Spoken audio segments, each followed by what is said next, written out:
be a sponge, and then bring the juice.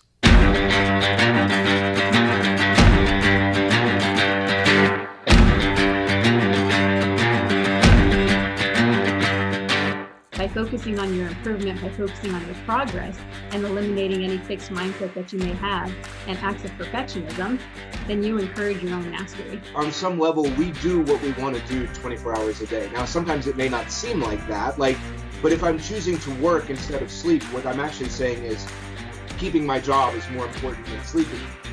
I'm tired of this. I'm tired of getting beat. What can I do to get over this hump? So mentally, that's when I kind of put that forefront, like, hey, it's either all or nothing. I like to put failure in quotations because I don't believe that failure is true failure if you're looking at it with the right mindset. The truth is, the journey to greatness is hard. It takes time, it takes effort, it takes focus, and every day you have to decide what you value, what you want to pursue, and what you want to achieve. And if you dig deep enough, if you push hard enough, we all have what it takes to be great. Welcome to the Edge of Greatness.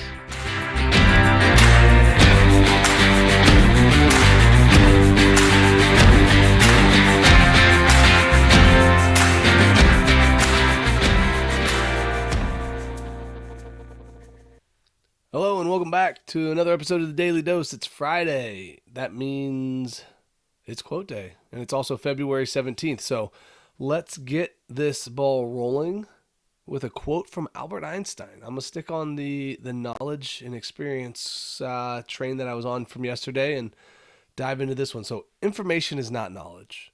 The only source of knowledge is experience. You need experience to gain wisdom. And I think this is an important quote.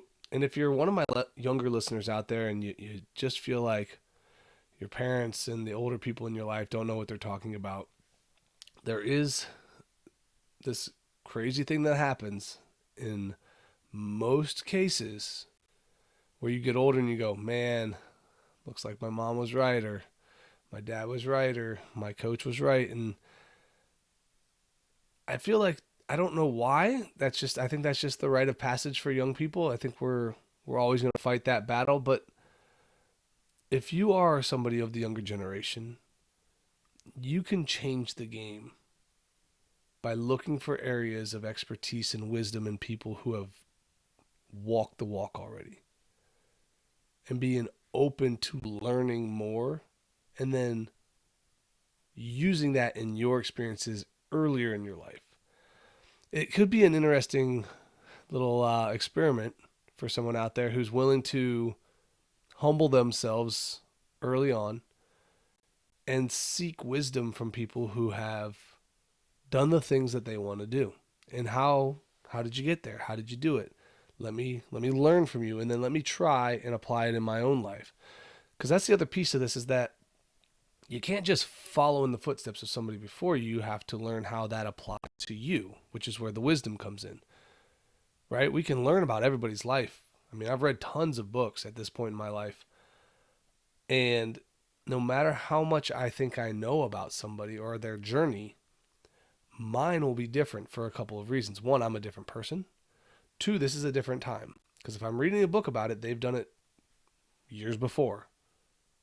Right? And three, the situations and the order at which things come aren't going to be the exact same. We're going to have different setbacks. We're going to have different obstacles. We're going to have a different flow of events that leads to where we're trying to get to. Now, you can take the principles from people, but the application of those principles is what comes into play for your success. How can you learn from what others have done and then apply it into this new area, world, experience, and adapt over time to the changing landscape of things? That's the ultimate goal, because if you only know what that person did and you only know how they did it and why they did it and when they did it, when it happens to you, that application isn't going to be there. I think we need more wisdom, less knowledge in this world. We have a lot of really smart people. We really do. I mean, let's be honest, knowledge or the information for knowledge is everywhere. What are you doing with it? How do you apply it? The application of knowledge, on the other hand, is lacking, in my opinion. I think we have a lot of really, really smart people, a lot of really smart young kids. But if you ask them how to apply that knowledge that they've learned into a real world situation or setting, you might be shocked. I try to do it a lot with my training kids. When they come in and they work out with me, we have we have some fun. Well, I have some fun doing some trivia questions and ask them how to solve some problems and know where things are at in the world. And it's interesting to me how we tend to not really know how to apply that information, apply that knowledge, use it in a proper setting. But these kids get 4.0s in their classroom. So they're clearly knowing things, but knowing things isn't what we're looking for. Applying what we know is what we're looking for.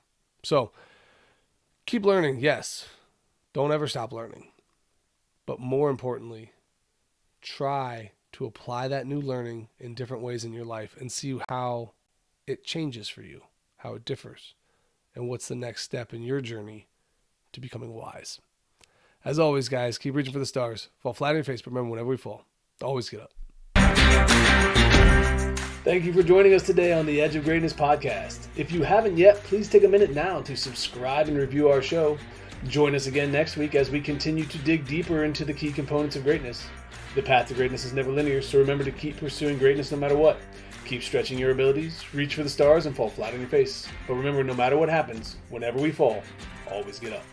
Until next time, I'm Charles Schultz, and this was the Edge of Greatness podcast.